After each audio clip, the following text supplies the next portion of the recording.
Punto. Universidad Católica de Chile Televisión presenta la entrevista de Raquel Correa.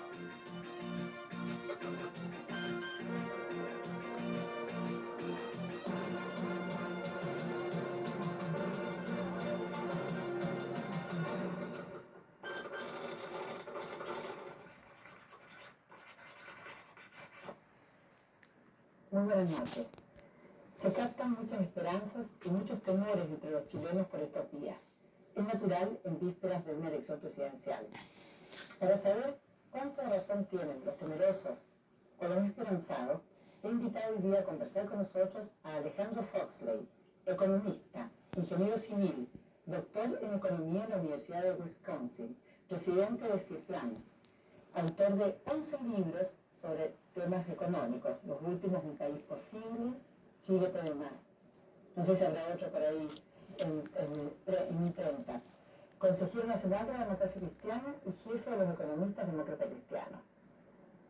En sordina, en sordina todo el mundo lo repite, el más seguro de los ministros de Hacienda que tendría Patricio Aylwin en caso de triunfar en diciembre. Señor Foxley, yo sé que eso usted no me va a poder desmentir ni aceptar porque son derechos que tienen los gobernantes de elegir a sus colaboradores. Así que eso cambie y fuera. Yo quiero saber, ¿usted es considerado el cerebro económico de Patricio Aylwin? ¿A usted le parece una desventaja seria o baladí que un hombre en el mundo de hoy, donde la economía tiene tanta gravitancia, no domine el tema económico? Yo no sé si se refiere al comentario que se ha hecho respecto de Patricio Aylwin, precisamente. Estoy comparando a Patricio Aylwin con Nambiji, que sí domina el tema económico, naturalmente. Raquel, yo puedo decirle que estuve 15 días en Europa acompañando a Patricio Aylwin. El 80% de los temas que conversamos en Europa fueron temas económicos. Y vi a Patricio Aylwin conversando con primeros ministros, con ministros de finanzas en España, en Francia, en otros países, haciendo planteamientos económicos muy de fondo, y yo diría que esa apreciación no es una apreciación correcta. O sea, usted dice que sabe más de economía de lo que alguna gente cree. Yo creo que él tiene todos los conocimientos de economía necesarios para ser un muy buen presidente de la República. Bueno, pero en todo caso yo le planteaba que en el mundo de hoy la tecnología, la ciencia, en vísperas del siglo XXI, en las puertas ya del siglo XXI, hace la modernidad como algo muy fundamental. Y algunos ven en Aylwin un hombre más bien mirando al pasado, como lo han dicho. Yo no tengo para nada esa impresión, y yo creo más bien que él tiene sí una visión completa, articulada de país, que es lo que se necesita en un estadista. Una visión que va más allá de lo económico, que incorpora un sentido de los problemas sociales que hay que resolver y un sentido de hacia dónde debe encaminarse el país. Y yo en eso él lo he visto con una claridad muy grande de un país que se proyecta hacia el próximo siglo. A ver, señor Flores, pongámonos en el caso de que ya estamos en marzo, de que usted sí es ministro de Hacienda, como muchos presagian. Yo quiero saber con qué economista le gustaría hacer pareja como ministro de Economía, por ejemplo. Socialistas como Carlos Ominami o Sergio Vital, que fue ministro de Allende, ministro de la Unidad Popular en la cartera de Minería, o podría haber también en ese equipo gente del equipo de hoy del gobierno. Bueno, yo no tengo que mentirle que en realidad no se sabe quién va a ser ministro de qué cartera, y sin duda en Hacienda, por ejemplo. Estamos en un supuesto. Usted es ministro de Hacienda, ¿quién quisiera el ministro de Economía? Bueno, hay tantos nombres de gente muy buena de los distintos sectores. Por decir nombres, en la democracia cristiana de nuestro equipo económico, gente como Sergio Molina, Carlos Mazada, Eduardo Memminger, Andrés. Personalmente, usted como asesor se inclinaría porque nombrara a su pareja también demócrata cristiana, o aceptaría que en economía hubiese un socialista? Esa es la pregunta. Puede ser un socialista perfectamente, y los nombres que usted ha señalado me parecen gente muy destacada profesionalmente y gente muy seria que tiene además una visión muy moderna del mundo. No veo ningún problema. También hay gente en otros sectores. Carlos Hurtado, por ejemplo, es un excelente economista de un sector más de derecha. En la concertación, le quería decir yo, hay por lo menos unos 25 doctores en economía que en este momento están trabajando en los programas de la concertación. Tenemos también empresarios muy destacados. De tal modo que yo creo que Patricio Aylwin va a tener abundante material humano para escoger para su ministerio. Claro, pero como no se necesita solamente un ministro de Hacienda y un ministro de Economía, sino que también director del plan, en fin, hay varios cargos del área económica. Yo quiero saber si usted, personalmente, y con toda franqueza, estaría por excluir absolutamente a personas como Álvaro Donoso o Luis Larraín, economistas que en este gobierno han trabajado. Mire, yo le voy a contestar esa pregunta diciéndole lo siguiente. Nosotros estamos haciendo un planteamiento de un gobierno nacional. Nosotros quisiéramos que el próximo gobierno en Chile, encabezado por la Concertación, sea lo más amplio posible. Y en ese sentido nos gustaría incorporar gente independiente y gente de derecha. Tenemos economistas de derecha. Le puedo mencionar algunos. Está en este momento colaborando con nosotros en el programa de la Concertación Felipe Larraín, que es un destacado economista, profesor de la Universidad Católica. Pero los economistas que han colaborado en este régimen, Sí, ¿cómo no? ¿los incluyen? No los excluye, más aún le voy a decir lo siguiente. Usted sabe, nosotros hemos hecho críticas a la ley del Banco Central, porque nos parece, en fin, este es un tema que podríamos discutir, nos parece una autonomía excesiva y no nos parece que este gobierno debiera nombrar al final de su periodo, en el último mes, a un directorio por 10 años. Sin embargo, nosotros somos partidarios de una autonomía relativa al Banco Central. Y dentro de esa autonomía relativa, hemos dicho que estamos dispuestos, por ejemplo, a que en un directorio de 5 personas, 2 personas fueran economistas que representan lo que ha sido la política económica de este periodo y que se quedaran. Claro, pero tal como van las cosas, eso no va a ser atribución de ustedes. Yo quiero saber, No estoy tan seguro, porque yo creo se que requiere un cambio. se requiere un cambio y yo creo que el Senado en su momento seguramente va probablemente a llamar a los directores del Banco Central y va a hacer ver esta situación que el Senado debe designar en realidad al directorio. Alejandro Fauci, en unas palabras, un Chicago Boy, ¿por ningún motivo estaría en un gobierno presidido por Aylwin? No, en absoluto. Yo le quiero decir, entre paréntesis, que yo tengo muy buenas relaciones personales con economistas de Chicago. Hace poco tiempo fui invitado a la Escuela de Economía de la Católica, donde están básicamente los economistas de Chicago, a almorzar. Y tuvimos una conversación muy agradable, donde discutimos nuestras diferencias, muy francamente, La verdad no y también conversamos acerca del futuro. yo no le estoy preguntando por almorzar juntos, sino que por gobernar juntos, directamente. ¿Le gustaría un Chicago Boy hecho y derecho en el gobierno de Aylwin? Si es una persona de talento, tiene capacidad profesional, ¿por qué no? Yo le quiero decir que nosotros somos partidarios, si estamos en el gobierno, de mantener en sus puestos a aquellas personas que se han desempeñado profesionalmente en forma idónea. Hay gente muy buena en ProChile, en la Dirección de Presupuestos del Ministerio de Hacienda, en otros Cargos administrativos, pero no... en la Superintendencia de Bancos. Hay mucha gente de mucho talento y nosotros queremos decirle, ustedes se tienen que quedar porque ustedes tienen que hacerle un aporte al país. Correcto. Queremos hacer un gobierno nacional. Señor Fauci, quiero saber si usted es partidario de la economía social de mercado. La respuesta es fácil decir sí. Yo creo que me diga sinceramente si es partidario de la economía de mercado. Yo soy partidario de mantener a la economía en funcionamiento como una economía abierta, con aranceles bajos, parejos, integrada plenamente a los mercados mundiales, con un sector privado dinámico, con un rol importante en el mercado, pero eso sí, con un equilibrio entre el desarrollo económico y el desarrollo social, con una capacidad de esta economía de abrirle oportunidades a la gente que se las ha negado, a los jóvenes, a las mujeres, a la gente que ha tenido más dificultades durante estos años. Ese equilibrio es el que tenemos que lograr ahora, pero yo no estoy por negar ninguno de los avances que pudiera haber habido estos años en materia económica. ¿Es partidario de la economía social de mercado, sí o no? Soy partidario en el sentido habitual que se usa esa palabra. Creo que durante estos años no ha habido una buena expresión de esa economía social de mercado. Llama la atención que en el programa de la Concertación, y tal como lo destacaba hace unos días Jorge Arrate, presidente del Partido Socialista Arrate, decía, en ninguna parte del programa de la Concertación dicen ser partidarios de una economía social de mercado, porque eso induce a confusión hoy día. Y agregó que don Patricio Aylwin, cuando habla de economía social de mercado, que eso no le gusta, pero lo ha dicho, le atribuye a esa expresión un contenido muy distinto al que le atribuye el señor Vigi. Yo quisiera pedirle, en un máximo esfuerzo de síntesis, ¿qué contenido le da usted a la economía de mercado? Se da usted cuenta que yo, cuando usted me hizo esa pregunta, le contesté con las características que yo creía que debía tener esta economía. Y precisamente ese es el problema. Yo creo que estamos de acuerdo, fundamentalmente de acuerdo, en el tipo de economía que queremos y el tipo de desarrollo que queremos. Lo demás son problemas semánticos. Algunos le llaman de una manera, otros le llaman de otra manera. Pero todos estamos de acuerdo en una economía, básicamente una economía mixta, con un sector privado importante, abierta al exterior y con las características que he dicho anteriormente. Entonces no hay que quedarse en las palabras, yo creo. Sí, pero las cosas rotulan y por algo existen los nombres, ¿no es cierto?, para distinguir una cosa de otra. En todo caso, usted es demócrata cristiano, Patricio Aylwin también lo es, y su partido no ha renunciado al ideal del socialismo comunitario, lo sigue teniendo en las bases programáticas, en sus bases. No, ¿Renunciaron al socialismo comunitario?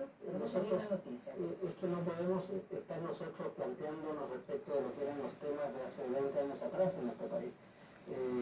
Dicen que los generales pelean con las tácticas de la última guerra y a veces los políticos discuten con los problemas del pasado.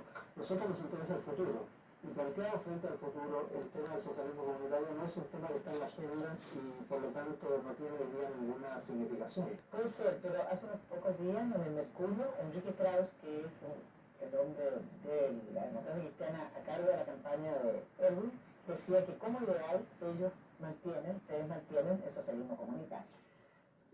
Cualquier partido político siempre tiene una visión de largo plazo respecto de lo que podríamos llamar el tipo de sociedad deseada o deseable. Pero el problema de Chile hoy día es muy distinto. El problema de Chile es consolidar una democracia estable, conquistar una relación civilizada entre la gente, superar los antagonismos, la división y solidificar una economía, lograr estabilidad y crecimiento. Esos son los problemas. Eso es lo que tenemos que ponernos de acuerdo, gente que pensamos distinto desde el punto de vista de las utopías políticas. En el ámbito económico, usted hizo unas aspiraciones políticas, consolidar la democracia, etcétera, pero también en el ámbito económico se ha señalado hoy y otras veces que el gran desafío del futuro es compatibilizar desarrollo con justicia social. La gran pregunta es si eso lo lograrán aumentando los impuestos, como propone el programa de la concertación, la categoría al doble, que es natural, desincentiva la inversión y desincentiva el ahorro. Yo no estoy de acuerdo con las conclusiones que están en su pregunta. Nosotros efectivamente queremos lograr desarrollo económico y justicia social. Nosotros hemos hecho una afirmación de responsabilidad, yo creo, al decir que el esfuerzo social que hagamos lo vamos a regular y graduar en función de los recursos que seamos capaces de obtener. ¿Por qué? Porque de otra manera vamos a tener un presupuesto desfinanciado y vamos a tener inflación y desajustes económicos que queremos evitar. Está el ejemplo de los países vecinos que no han sido capaces de resolver esta situación y han terminado con inflaciones muy altas. Usted me pregunta sobre el impuesto a las utilidades de las empresas. No lo vamos a duplicar, pero le quiero decir una sola cosa. El impuesto a las utilidades de las empresas hoy día en Chile es un 10% a lo que se gasta en un año. Que eso iba a 20, eso es si me permite terminar la idea, redondear la idea. El impuesto es un 10%. Le voy a dar un ejemplo de en qué consiste el impuesto a las utilidades en otros países. En Estados Unidos es un 34%. En Inglaterra, de la señora Thatcher, es un 35%.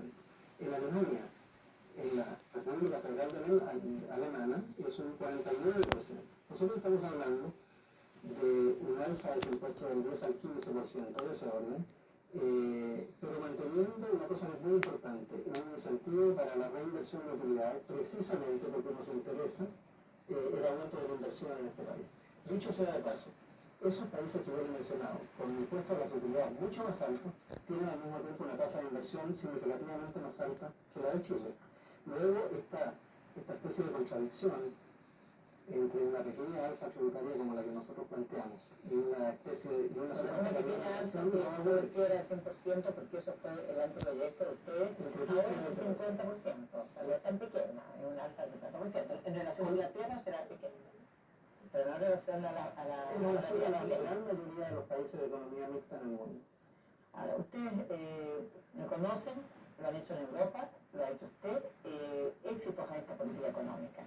Entonces la gente dice, ¿por qué critican y pretenden cambiar fundamentos de una política económica que ha dado en los últimos 5 años un crecimiento promedio de 6,1 y si no me equivoco para este año está calculado sobre un 9% de crecimiento?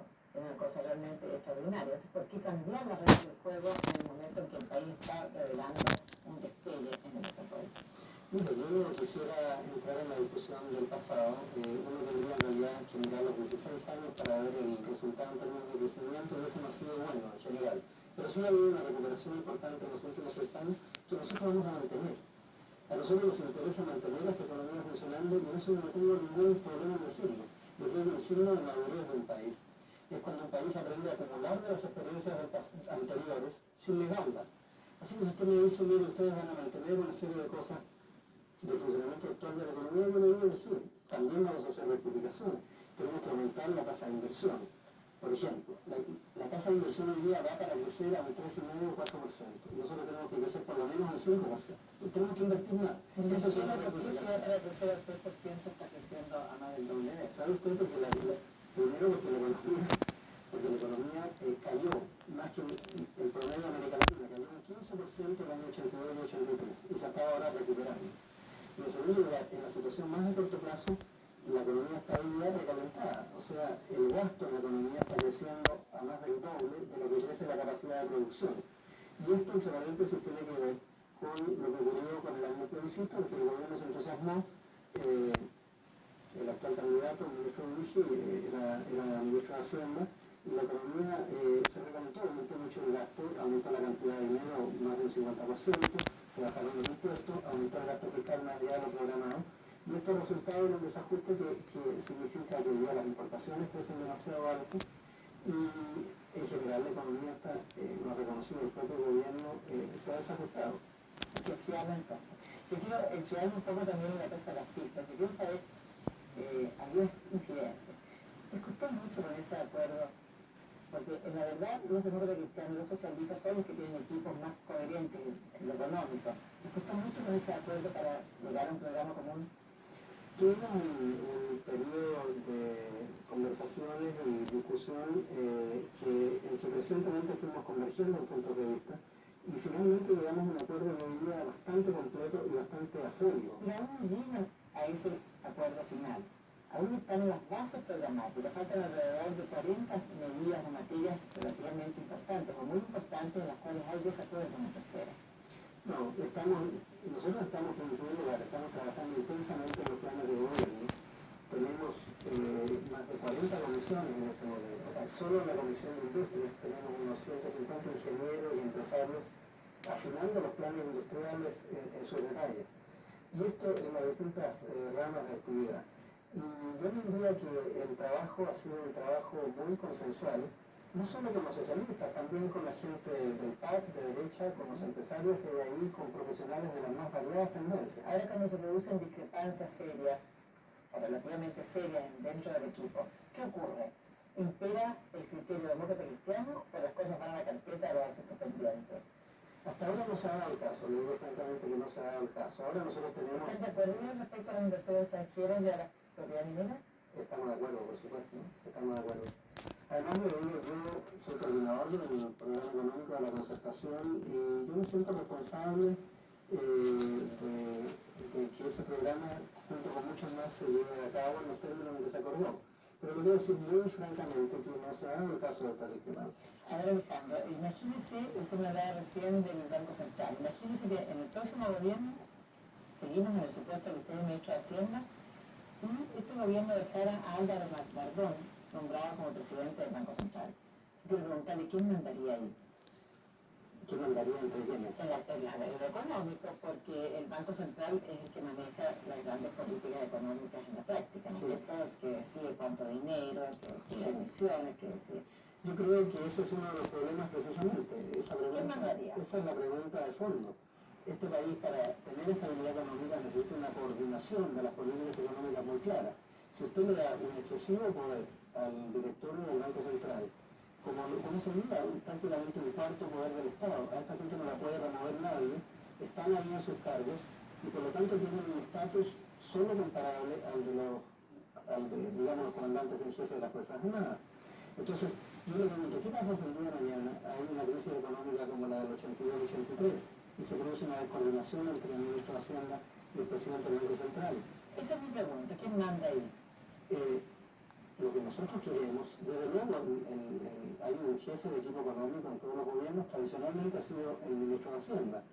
Y lo que nosotros queremos es precisamente que la ley del Banco Central sea modificada de una forma tal que esa coordinación por parte del Ministerio de Hacienda pueda ser efectiva.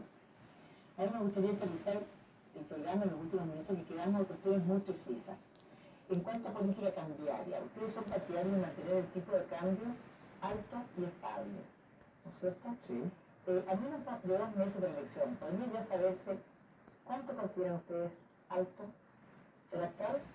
No, yo creo que en materia de macroeconómica, naturalmente uno no debe comprometer cifras. Lo que nosotros estamos diciendo es que vamos a seguir una política cambiaria como la actual, es decir, un tipo de cambio que se va reajustando con mini evaluaciones de acuerdo a la inflación internacional y la inflación doméstica. Y el tipo de cambio actual me parece en términos generales apropiado para mantener el esfuerzo exportador que nos interesa mucho. En cuanto a política arancelaria, el programa de concertación dice aranceles razonablemente bajos. Patricio Aylwin a los futuros nos dijo que eso significaba bajos y parejos. Pero a la semana siguiente, Ricardo Lagos, que es economista igual que usted, y que es socio de la concertación, presidente de uno de los partidos más importantes que integra la concertación, dijo: los países inteligentes tienen aranceles diferenciados. Yo quiero saber ahí quién cuenta el qué vamos a tener. En el supuesto caso que él sea presidente, aranceles bajos y parejos o diferenciados. Nosotros tuvimos esa discusión efectivamente dentro del equipo de economistas de la concertación y finalmente llegamos a un acuerdo por aranceles bajos y parejos. Ahora, como una cuestión teórica, uno puede defender un cierto grado de diferenciación en los aranceles porque puede tener algunas ventajas para generación de empleos o dar algunos estímulos particulares a ciertas ramas de producción. Ahora, en la circunstancia de hoy día de Chile, en que tenemos aranceles bajos y parejos, somos partidarios de mantenerlos así. Tengo un montón de otras preguntas, pero el tiempo nos apremia y quisiera planteárselas a usted. Uno de los temas que preocupa muy importantemente a los chilenos, sobre todo a los chilenos más modestos, es la famosa UEF. ¿Ustedes piensan ponerle fin a la UEF, cambiarla por otro sistema de reajustabilidad? ¿Cuál es la idea? No le vamos a poner fin al UEF porque hay que reajustar los ahorros en un país que tiene inflación. Hay que hacer notar que de todas las deudas en UEF, solo un 10% corresponde a los deudores habitacionales. Y en ese caso hay un problema muy grave, que se produjo este desajuste entre los ingresos que gana la gente y la deuda, las obligaciones que contrajo al adquirir una vivienda. Nosotros vamos a dar una solución a ese problema. Y la solución ¿Tiene que ver con los salarios, con los ingresos? tiene que ver con ajustar exactamente que un cierto porcentaje del salario sea destinado a dividendos y no más de ese cierto porcentaje, y además ver las situaciones en que hay una deuda acumulada muy grande, ver cómo se alivia. Yo creo que Patricio Aylwin se va a referir a este tema en los próximos días. Ustedes en el programa dicen subir salario mínimo, subir pensiones mínimas y asistenciales, subir asignación familiar, subir subsidio único familiar. Usted, economista, sabe muy bien manejar la calculadora. ¿Me podría decir cuánto cuestan esas medidas que ustedes han considerado de suma urgencia?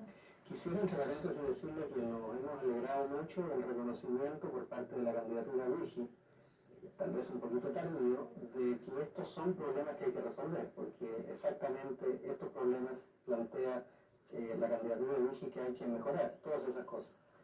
Por lo tanto, yo diría que hoy día hay un consenso nacional, porque Razumix también señala lo mismo. Nosotros hemos dicho que estas cosas las vamos a financiar revirtiendo algunas de las rebajas tributarias. El gobierno ha dejado de percibir unos 900 millones de dólares al año por las rebajas tributarias. Yo creo que la pregunta corresponde hacerla, Raquel, en realidad al candidato Luigi o a las personas de su candidatura, porque son ellos los que han señalado la necesidad de una serie de gastos nuevos y sin embargo no han indicado en absoluto de dónde van a obtener los ingresos. Tampoco me está indicando ahora cuánto costaría, si bien está diciendo que lo va a obtener de la encuesta. Yo no le voy a dar la cifra ahora porque naturalmente esta es una materia que estamos estudiando. Lo que sí le digo es que nosotros vamos a generar tantos ingresos tributarios como sea necesario para financiar estos gastos. En cambio, la candidatura de UJI está planteando disminuir los impuestos y aumentar los gastos. Yo creo que ahí hay un problema en cuanto a la credibilidad de eso y en cuanto a la responsabilidad con que se hace esa afirmación. Bueno, yo le agradezco mucho, señor Foxey. Hay tiempo aún para seguir estudiando, para seguir discutiendo, y los chilenos para seguir cultivando temores o esperanza. Muy buenas noches.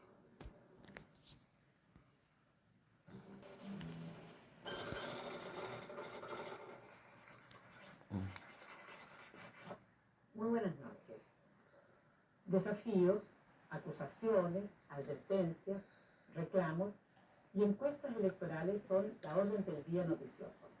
De todos esos temas y otros vamos a conversar esta noche con uno de los protagonistas de la actualidad política, uno de los más relevantes, Pablo Barahona. Él es el jefe de la campaña de Hernán Vigi, economista de esta universidad, máster de economía en Chicago, rector, con permiso, entiendo, universitario. Fue 3 veces ministro de este gobierno, ocupó 3 carteras. Señor Barahona, yo quisiera preguntarle si no es raro que siendo Hernán Vigi un economista, tenga como jefe de campaña precisamente a un economista, cuando lo que se supone que a él lo que le falta es la dimensión política. ¿O usted es un político también? Bueno, Hernán Vigi es un ingeniero. Estudió después economía y realmente el jefe de campaña, yo no sé por qué estoy yo, pero fue decisión de él que así fuera. Supongo que me encontrará algunos atributos. Mucha paciencia de usted que tenía. Sí, creo que tengo bastante paciencia, sé entenderme con la gente, a pesar de que no aparenta eso, pero en general es así. Bueno, la responsabilidad de haberme elegido jefe de campaña es de él y de otros, probablemente. A ese propósito, se recuerda que Fernando Leni, que fue como uno de los dirigentes del comando, sí, partió siendo el vocero y pintaba para presidir el comando, consideraba que usted, con todas sus cualidades, no era la persona más adecuada porque su imagen estaba demasiado ligada al gobierno, ya que venía saliendo a ser ministro de Economía, ministro de Minería, y se producía esta imagen irreductible Vigi-Pinochet. ¿A usted le parece negativa esa identificación? No sé, nunca la he pensado mayormente. Yo tengo claro, y creo que Hernán Vigi también, que hay aquí una cierta identidad y una gran diferencia. Evidentemente que hay una cierta identidad con un programa económico y social, con modernización, con el restablecimiento de la normalidad, con el progreso habido en estos años, etcétera, etcétera. Y hay también diferencias marcadas, desde luego diferencias de personalidad, diferencias de circunstancias, etcétera, etcétera. Entonces, las circunstancias del futuro. Evidentemente. Entonces, yo creo que no hay esta sofisticación tan grande en la opinión pública como para que pueda ser engañada diciendo que esto es, pero no parece ser. En ese sentido diría yo que hay un dejo tal vez de ingenuidad o de honestidad en el planteamiento nuestro, y no veo yo, por lo menos, inconveniente. Bueno, Fernando Leni ve inconveniente en muchas cosas, en la gran mayoría de las cosas estamos de acuerdo con él. Somos amigos de muchos años, pero hay 2 o 3 en que no estamos de acuerdo. Una es esta. En todo caso, unos quieren aprovechar el alero del gobierno y pensarán en el 43% de votos que obtuvo el general Pinochet en octubre. Otros distanciarlo de él. ¿Qué aconsejan los expertos electorales? Yo creo que la verdad, sí, yo creo que es verdad, la verdad es evidente que... Pero la campaña se destaca o se aminoran determinadas circunstancias.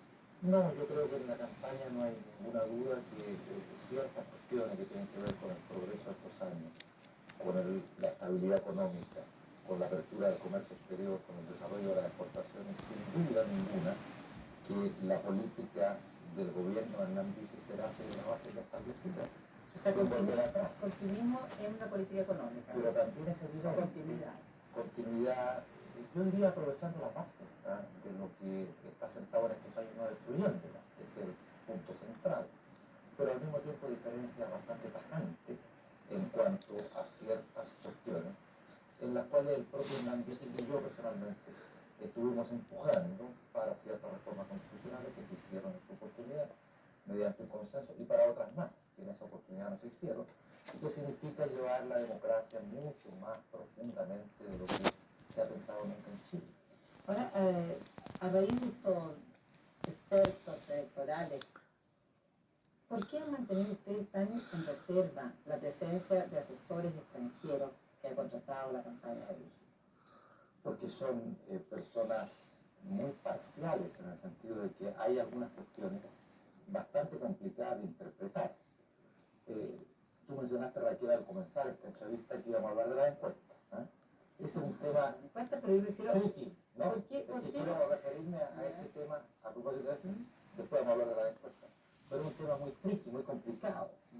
Y evidentemente hay ahí, como seguramente tiene la concertación, una asesoría extranjera para interpretar realmente lo que dicen las encuestas. Ya, pero no Y solo posición. son expertos en encuestas, No, me permite, y está el Tim otro- Bale, que es el otro- asesor de Margaret Thatcher, jefe publicitario de Margaret Thatcher, que ha venido y que tiene técnicos suyos acá, y el señor Mark, que es el que le prepara los discursos, le preparaba los discursos a Ronald Reagan, ¿no? Pero, Sí. pero Entiendo que está en fundamentalmente, jornada completa de campaña. no, el señor Timbal efectivamente vino No, el señor por Mark 2 días. está en jornada completa. El señor Mark está, sí, pero están fundamentalmente en dos cuestiones muy importantes. Uno es la interpretación de las encuestas, de todas las encuestas que pueden aparecer, un tema. Y el segundo tema muy importante y que espero que se note es la franja de televisión de un mes, de qué temas tocar, de cómo hacer un buen cine, etcétera, etcétera. ¿Cuál es esta estrategia como característica de agresividad que ha empezado a tener Vigil en su planteamiento y la campaña de Vigil en general, y que se hizo más notoria a partir del debate presidencial? ¿Esa es una idea suya o de los expertos importados?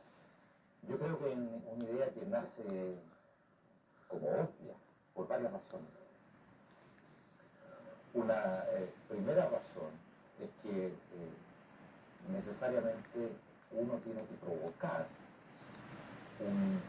el máximo de escenarios posibles de discusión de ideas, porque hay un favorito, digamos, en esta carrera, que las propias encuestas todavía lo mantienen como favorito. Se refiere a él. Evidentemente, me refiero a él. Pero hay un segundo tema más de fondo en este asunto, que yo creo que en la concertación hay demasiadas cosas muy oscuras. Y eso explica por qué, por ejemplo, los desafíos para debatir en televisión, en radio, en Antofagasta, en Concepción, en Valparaíso, no sean aceptados, porque hay cosas oscuras dentro de esa campaña.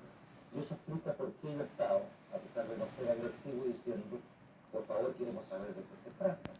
Hay aquí demasiadas cosas oscuras que no sabemos hasta ahora. Por ejemplo, para mencionar dos o tres, el programa de la concertación, todo el mundo que lo lee con, digamos, independencia sabe que es muy ambiguo, que hay párrafos para uno, párrafos para otro. Pero lo más importante de todo es que la concreción de ese programa, desde hace tiempo se dijo que será después del 14 de diciembre, después de la elección. Eso es oscuro. Estos acercamientos de pacto en que el Partido Socialista de Almeida apoya a un Patricio Elwin después de una larguísima negociación, eso es oscuro. Esto de que Patricio Elwin diga que va a nombrar los ministros según a él le parezca, pero algunos partidos dicen que le parecería sumamente extraño, y no es así lo acordado, es oscuro. Y por eso, si queremos formar una democracia realmente con oportunidad de la gente de conocer los planteamientos de cada uno, yo creo que es importante que acepte los debates y que conteste sobre qué va a hacer en el futuro. ¿Usted no le tiene miedo a tener un debate Vigil-Errázuriz? No en la medida de que Errázuriz dé prueba suficiente o en la medida que los dos candidatos lo tengan. Digo por prueba suficiente. Sí, En el sentido, por ejemplo, que llenar el Estadio Nacional. Después, esa es inmediato. una condición nueva. No es condición nueva. Y además siempre lo hemos dicho, que haya dos debates, o que estén los tres en un debate, y después haya debate de las dos primeras opciones. Aprovechemos de hablar de su campaña, porque ya que tenemos aquí de la campaña, ¿no es cierto? Sería una lástima no utilizarlo completamente. Quiero saber para usted, como jefe de la campaña, ¿cuál es la mayor dificultad? ¿Es el entendimiento con los partidos, Renovación Nacional, UDI, radicales, la relación partidos con los independientes, la relación con Vigil La mayor dificultad La falta la opción del candidato. no está en su lista. No, capaz que sí, no terminaba.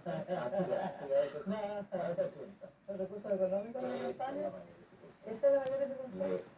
¿Es una campaña pobre? Yo diría que no sé si es pobre o es rica la campaña, pero siempre será así. Piensa, Raquel, que es primera vez en Chile que se hace una campaña presidencial y parlamentaria junta. A ver, ¿qué pasa con los empresarios que estaban tan entusiasmados con la posibilidad de Vigi? ¿Están dubitativos? ¿Están desilusionados con los resultados de las encuestas y no quieren aportar? Yo no ¿Qué sé por pasa? qué no hay con qué comparar. Yo no sé por qué no hay que comparar. Lo que yo sé Pero es sí, que nosotros necesitaríamos bastante más plata. Eso de saber cuánto calculan cuesta una elección presidencial con una buena campaña publicitaria, Yo creo que es muy difícil decir. con viajes, pero más o menos tendrá algunos cálculos.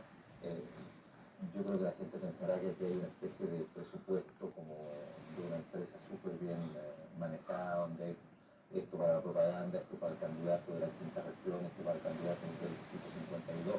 La verdad es que cuando los hechos superan esto y siempre hay escasez de recursos. Y yo creo que le pregunta esto al nivel de un jefe de campaña presidencial y coordinador de campaña parlamentaria, o sea, le preguntas al último candidato de un distrito y todos te van a decir cuál es el principal problema. Ya, pero todos saben más o menos cuánto necesitan y cuánto es lo que están gastando, cuánto cuesta una gira, cuánto cuesta arrendar aviones, cuánto cuesta tener caminando al... Bueno, hay muchas cosas que no cuestan, digamos, en el sentido de que hay toda la gente que efectivamente se mueve en las campañas políticas, en distritos, en regiones, es gente que tiene su propio interés, porque son militantes de partidos políticos, son amigos de los candidatos, etcétera, etcétera. En el caso de los aviones, por lo menos en nuestro caso personal, cuando se han hecho giras en aviones particulares, son aviones de amigos nuestros que los ponen a disposición, y por el mismo caso de helicóptero. El gasto de lejos más importante de las publicitarias en el avión. Pero ahí tendrán alguna ayuda, ¿no? Medios de comunicación más afines a la campaña. Basta ver los medios, yo no juzgo, basta ver los medios. Me interesa entonces preguntarle si a juicio suyo está interviniendo el gobierno en la campaña electoral. Para nada. Para nada. Sin embargo, hay reclamos y denuncias, no solo de la oposición, también de su propio partido Renovación Nacional. Renato Gasmuri, candidato de Renovación, denunció que funcionarios gubernamentales intervienen en la octava región, que es por la que él está compitiendo. El presidente de Renovación Nacional, Sergio Fijalca, y el secretario general de Renovación Nacional, Andrés Alemán, reclamaron por escrito la exclusión de candidatos de Renovación Nacional en programas políticos de televisión nacional, que maneja naturalmente el gobierno.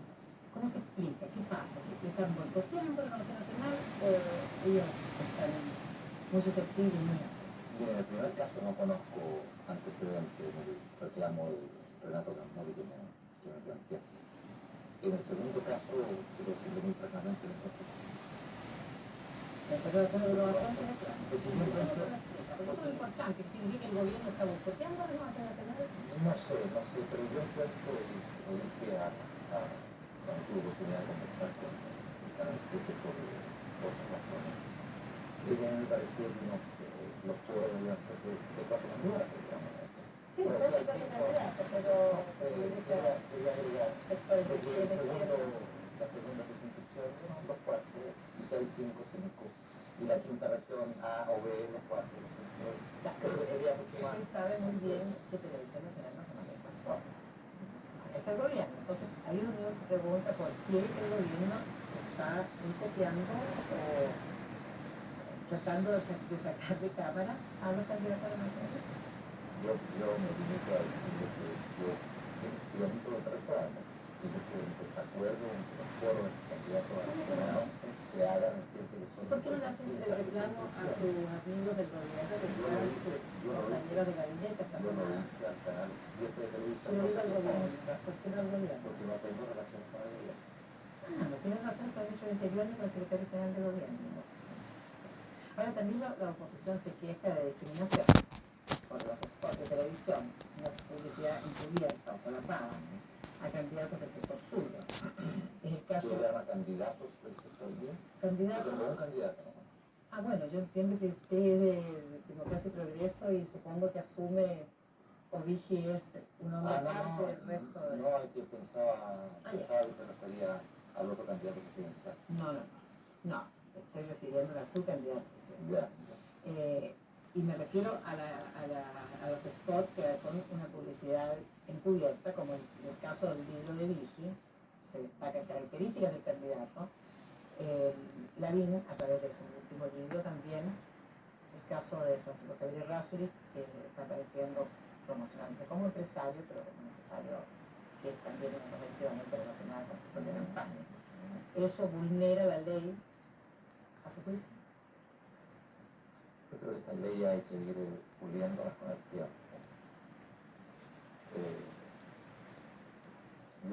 La respuesta que podría darle es que escriba un libro por participantes. No es tiempo seguramente ya. A la luz de las... ¿Ah? No sé, el libro de solo escribió un periodista.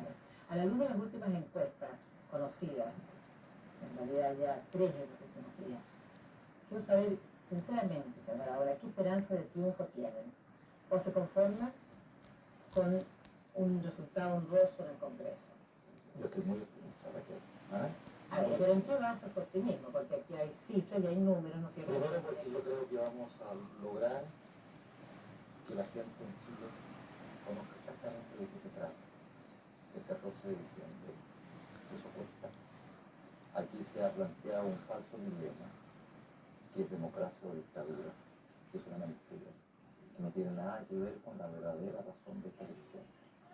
Las Fuerzas Armadas terminan su periodo, General Pinochet se va de la presidencia de la República y hay 2 proyectos en juego, 2 candidatos en juego y 2 alianzas de candidatos en juego. Y eso esperamos que la opinión pública lo conozca muy bien. Pero en todo caso remontar, ¿no es cierto? Porque no toda la opinión pública está bien informada respecto a las encuestas. La encuesta CEP Alimar, que yo entiendo que ustedes le tienen respeto, ¿no es cierto? Porque otras las cuestiones, ¿no? Que se hizo a finales de septiembre, comienzos de octubre, le da a Patricio Aylwin un 47.4%, o sea, prácticamente... Eso se lo sabe la gente. Sí, y a Vigi el 30%. La pregunta es cómo van a remontar esa diferencia tan grande de 20 puntos. No exagero. Bueno, 17. 17 Sí, 17,5. 17,5.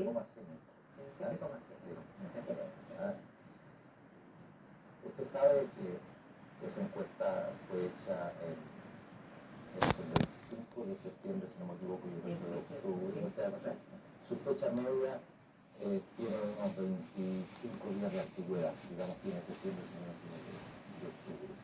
Y fue medida en forma lineal a través de todo ese periodo. Punto primero. ¿Cree que han cambiado muchas cosas en un par de El punto segundo es que todas las encuestas tienen, no porque sean malos los encuestadores o porque tengan métodos matemáticos malos, pero tienen un sesgo, tienen una desviación que hay que apreciar. ¿Usted sabe o recuerda cuál fue el pronóstico del CEP para la elección, digamos, para el plebiscito del año pasado? ¿Lo recuerda? Puede, ya está preguntando si yo, 20 puntos. O sea, CEP está calificado como... No está descalificado. Como está muy bien hecha la encuesta. Está muy bien hecha la encuesta, pero hay que ver qué pasó con las anteriores para ver el sesgo que tiene. Porque un minuto para tratar de explicar. ¿Sí? Si se mide la estatura de 100 chilenos sorteados y se dice, bueno, la estatura media de los chilenos es 1,70 m, casi con seguridad que esa es una muestra solo de 100 personas bien escogidas al azar. Pero cuando se trata de que hay entrevistadores, entrevistados, circunstancias y ambientes, uno tiene que no solo mirar los resultados directos de las encuestas, sino mirar el sesgo que tiene, la desviación, que hay gente que tiene o miedo de contestar, o simpático con contestar para un lado, o los entrevistadores entre cuál. Hay un porcentaje importante de indecisos, también hay otras encuestas, ¿no es cierto? El CERP, por ejemplo. La encuesta Géminis da un resultado más favorable a él, ¿no? Anterior a la del CERP. Puede ser. Anterior a la del CERP. La encuesta del CERP, por ejemplo, que yo salí a la palestra en aquella oportunidad que hace La Flaxo se dio a conocer hoy día, la más 55 reciente, le da el de 52 puntos al 28.7. Averiguo cuánto dio para el plebiscito. Si todas dieron mucho más, todas dieron mucho más. Entonces hay un sesgo aquí, en primer lugar. Y en segundo lugar, hay un avance muy vertiginoso, muy importante de la campaña de candidato. Y en tercer lugar, yo creo que tenemos... Hay que advertirle a la gente que cuando Pablo Aragón habla de candidato se refiere a dirigir, para él es el candidato. Es decir, el candidato cuyo jefe de campaña soy yo, ¿verdad? Seguramente hay otros candidatos a la presidencia de la En República. todo caso, ustedes han alentado la posibilidad de una segunda vuelta. Sí, claro. Además, eso pareciera más realista, según los propios ejecutivos de estas encuestas, en el caso CERNI. A Elwin le bastaría solo con un 3% de los indecisos para obtener mayoría absoluta en la primera vuelta. Pero vamos de nuevo, si las encuestas son una fuente de información muy importante, pero yo creo, estoy muy optimista y creo que vamos a, esa cifra primero tiene el sesgo y segundo vamos a remontar. Si me piden una fotografía de la situación de hoy día con la apreciación de todas esas encuestas y otras informaciones mucho más sensibles, digamos, porque cuando uno toma solo la gente cambiante o la gente que podría votar para un lado, podría votar para otro, es mucho mayor la sensibilidad que da la encuesta y nosotros tenemos esa información y la procesamos continuamente. Si me piden dar una cifra hoy, fotografía, hoy día, es 50, 40, 10. Ya. ¿Qué Por eso significa? estoy optimista. Sí. Bueno, esa es su encuesta, Bueno, quizás. esa es mi opinión. ¿Con qué sesgo? En todo caso, en el supuesto de una segunda vuelta, que es a lo que se han estado algunos apostando, ¿usted cuenta en esa segunda vuelta con los votos de Francisco Javier Errázuriz para Vigil? ¿Quién puede contar con los votos de Francisco Javier Errázuriz? Para nadie. Digamos, es muy difícil. El apoyo de Francisco Javier Errázuriz es sumamente heterogéneo en todo el país. Sí, pero también las encuestas, perdone que yo me refiero a las encuestas porque son las maneras de medir lo que piensa la opinión pública, han revelado que Errázuriz le quita más votos a Vigil que a Erwin. Eso es lo que dice la Tendría que encuesta. tratar de recuperarlo, claro. Eso es lo que dice la Eso da los encuesta. perfiles, Pero hay otros ¿no? que dicen otra cosa, ¿no? Que yo quitaría más votos a alguien que a Vigil. No sé.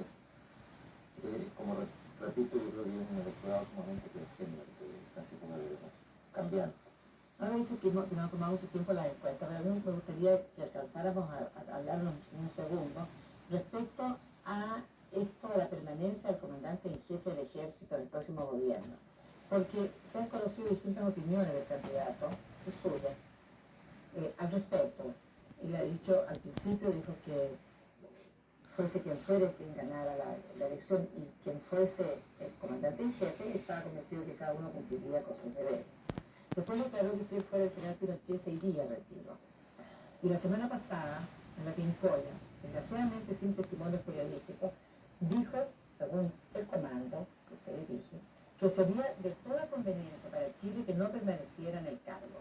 Quiero saber cuál es en definitiva la postura de Vigil respecto a la permanencia del general Pinochet en la comandancia en jefe en el próximo periodo.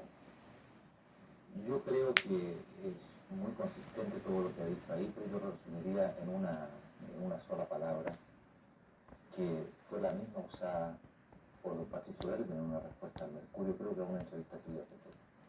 Ese problema es mío con el general Pinochet. Yo creo que hay todo un entorno. Sí, pero su candidato está diciendo que sería de toda conveniencia para Chile que permaneciera, Sí, claro. no permaneciera en el cargo. Voy a ir a ese tema. Yo creo que hay todo un entorno aquí del cual somos todos muy responsables. Uno en un lado, otros en otro lado, que es de reconstruir la democracia chilena y mantener la estabilidad y el progreso económico de este país. Yo creo que ahí somos todos responsables en una u otra medida. Yo creo que la determinante de si el general Pinochet se queda poco, se queda mucho tiempo en la comandancia jefe del ejército, van a ser conductas ajenas a su propia voluntad en gran medida. O sea, yo creo que es bastante contrario a una buena tesis sobre la materia. Toda la actividad que han desarrollado en estos últimos tiempos algunas personas que son aliados de don Patricio Erwin y que les permiten decir ese tipo de cosas. Yo creo que si la Concertación tuviese una moderación en su actitud, tuviese una especie de control, que no la tiene, ni para la violencia ni para las declaraciones, sobre una fuerte, importante, digamos, fuerza allí, ni para las banderas rojas la tiene. ¿Usted rechazaría los votos de Avanzada Nacional? Nunca lo hemos pedido. No, pero ¿los rechazaría? Sí, señor. Sí, señora. Si Avanzada Nacional nos ofrece apoyo, no. Definitivamente no. Y el candidato lo ha dicho en numerosos discursos, en numerosas partes del país, que está contra la violencia. Lo que a mí me preocupa es que sigue la violencia y sigue legitimándose en alguna medida en Chile en este momento. Y eso es muy grave. Y eso tiene que ver mucho con la permanencia no solo del presidente Pinochet, creo yo, en la comandancia en jefe del ejército, sino con la permanencia de los otros comandantes en jefe de la Fuerza Armada. Yo creo que nos vamos a tener que quedar con una cantidad de temas para otra oportunidad. Antes de diciembre tal vez podamos volver a conversar con el jefe de la campaña de Virginia en otro ¿Ah, ya terminó? ¿Ya terminó? Tan corto. Trump. Buenas noches. Muchas gracias. Universidad Católica de Chile Televisión presentó la entrevista de Raquel Correa.